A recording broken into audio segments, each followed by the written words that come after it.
It's frustrating because there are some people who are great Americans. Yeah. But they don't like Ike was a great American and Herbert Hoover was a great American. They weren't great presidents, in my opinion. Do you know what I mean? Okay.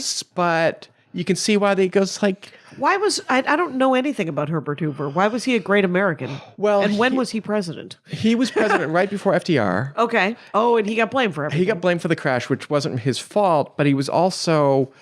He was at bat. Yes, he was at bat, and it was also that thing of he didn't know what to. Do you know what I mean? He didn't have a plan. He didn't have a plan, and it was like, well, let's just stick to this theory of economics. It's like, well, that's not working, you know. But after World War I, he was put in charge by Wilson of. He had been a successful businessman, and he had been a philanthropist, and he was in charge of feeding the people in Europe.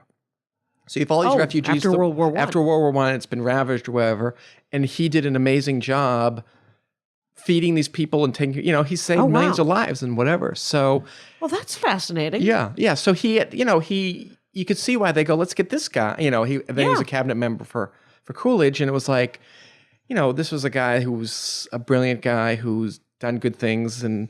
Right, whatever. he just couldn't respond to the Great Depression. And you know, had he been president from 1920 to 1924, probably would have been pretty good. Do you know what I mean? Right. But being president from 1928 to 1932, it's like, ooh, you picked a bad time.